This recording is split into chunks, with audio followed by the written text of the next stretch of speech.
Hi, what's up mga pamangkin? Nandito na naman po ang inyong adventurer ng Yotits. So, magandang gabi sa inyo lahat. Dudugo pala yung bibig ko. Well, anyways, pang ginagawa natin dito. So, unboxing na naman po tayo. So, meron tayong ditong, kita nyo, three figures from the anime or manga na Demon Slayer. Uh, to be honest, wala akong idea sa anime na to, sa manga na to. So, na-curious lang ako sa hype ng figure na to sa toy community. So, ayan. Kaya kumuha ko na itong uh, Vibration Stars na line nila. So, I think ito yung pinakabida, si Tanjiro. And kapatid niya si Nezuko. Tapos si Zenitsu. And what I heard, actually apat ata silang main character, yung Inosuke. Kaso wala pang lumalabas na figure na Inosuke sa line na to. So hopefully, may malabas in the near future para ma-unbox din natin dito sa channel natin.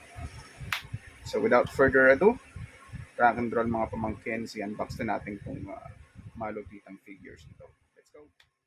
Alright, so simulan natin dito kay Zenitsu. Isa na natin ang konting camera. Yan. Zenitsu. As I've heard, as mga konting research ko, yung Zenitsu daw is parang a bit of a coward. Tapos, lumalakas siya, lumalabas yung power niya when he is sleeping. And then, something to do with lightning, like lightning breathing yung pinaka-source ng power niya. Nga pala, kalimutan kong sabihin. So, nakuha ko yung mga figures.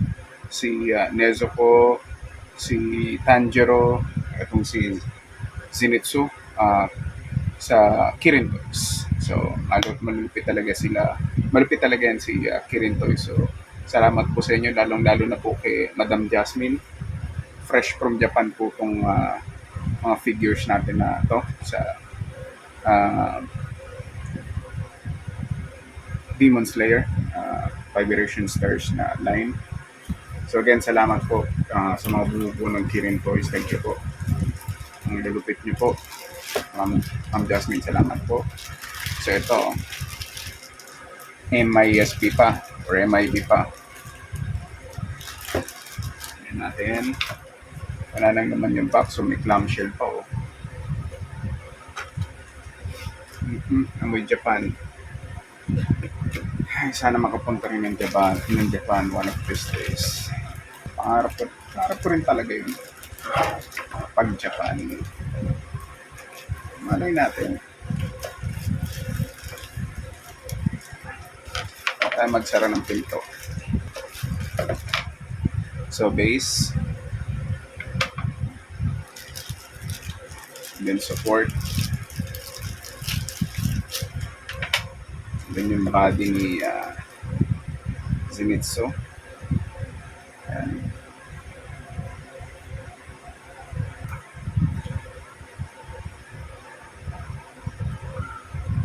And then lastly, ulo ni Zenitsu. Natulog. Yan o.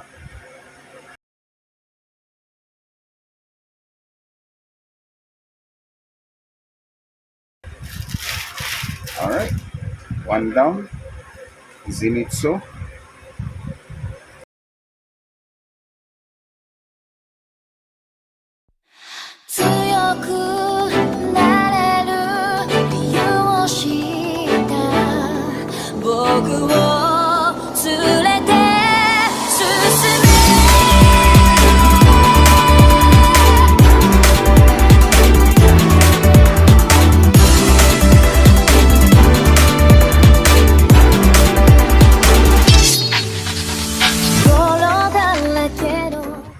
Alright, so second character natin si Nezuko.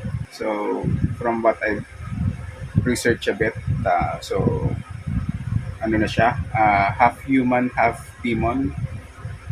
So, yun. And again, salamat po ulit Kirin Toys. Ma'am Jasmine, thank you. Napaka-angas yun talaga.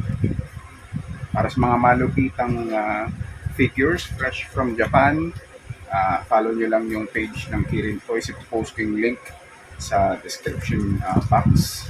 Napaka-reasonable ng price. Please, i-follow nyo yung Facebook page nila.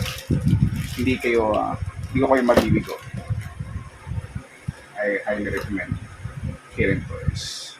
I'm not quite sure if legit yung nabasa ko. Sila ni Zenitsu, magiging husband and wife. Tama ba? If tama ako or mali yung sinabi ko, please do comment down below.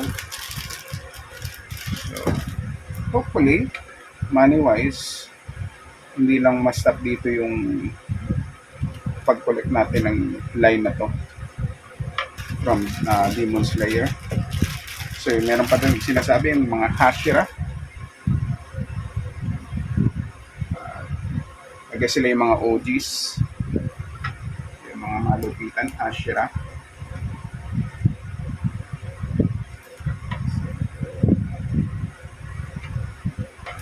Then lastly, yung ulo. Yung bati hindi ko pala linusap kanina. Ayan. Ihawin mo na ng konting bangs niya.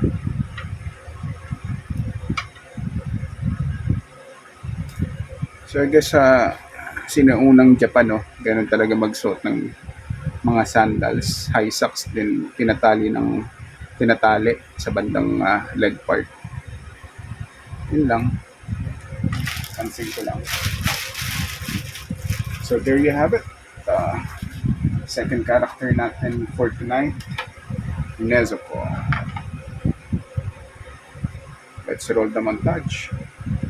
Tara doon. 強くなれる理由を知った僕を連れて進め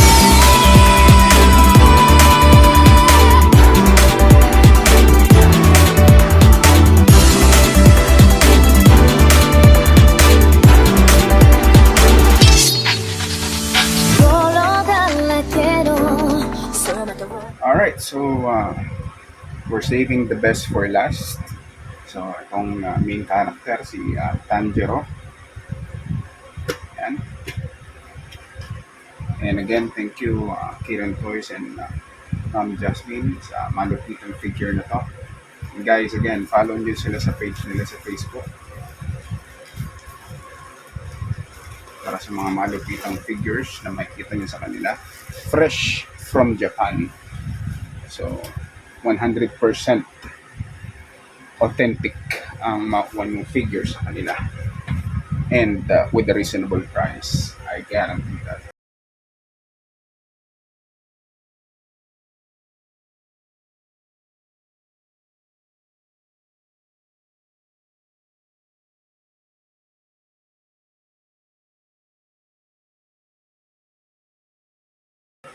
Ewan ko lang kung pinapanood nyo yung Death Battle.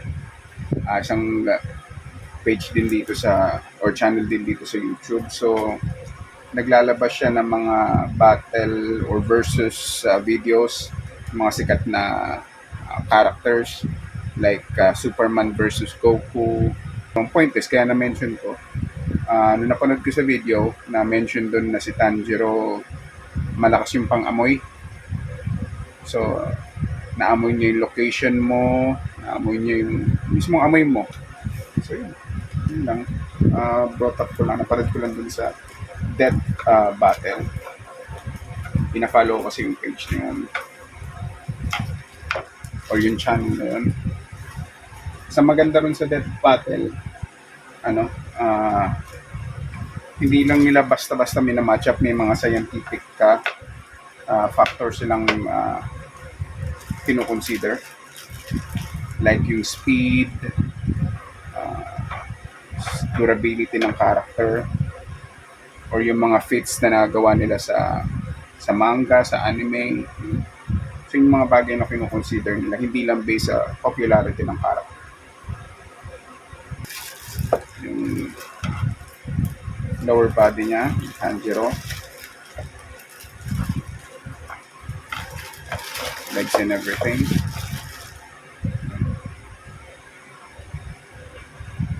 Yung scabbard, yung sword niya, samurai niya. And then torso. There you go. Then the head. Then lastly, yung sword ni Tanjiro.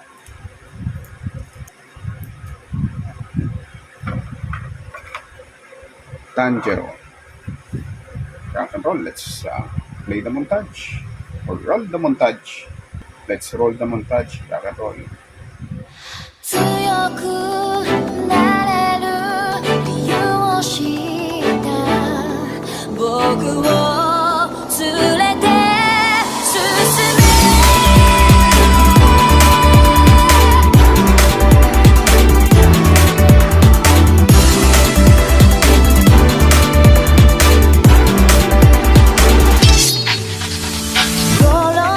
Alright, so there you have it. All three characters natin for tonight.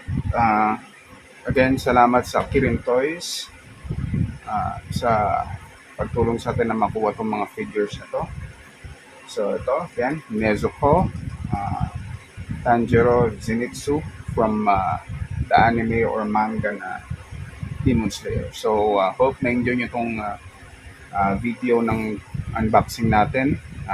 If you enjoy the video talaga, please do click on the like button, give this video a thumbs up, and if you think marami pa tayong dapat improve, please do leave a comment at the comment section down below, and you can also of course share these videos or my videos, even the previous ones, shared on Facebook or any other social media platforms na makakatulong sa atin na i-promote ang mga videos na or content na nilalagay ko sa channel ko. And most importantly, lalong-lalo na sa mga bagong nanonood ng mga videos natin, please do click on the subscribe button. It will definitely help me a lot na maglagay pa ng mga bagong videos dito sa channel natin. So again guys, hope na-enjoy nyo itong unboxing natin ng mga Demon Slayer characters na to. See you again sa mga susunod nating vlogs. Rock and roll. 強くなれる理由を知った僕を連れて進め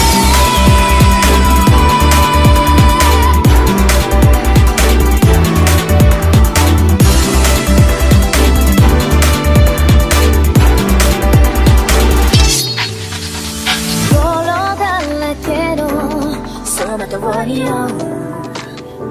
こわばる心震える手は掴みたいものがあるそれだけさ夜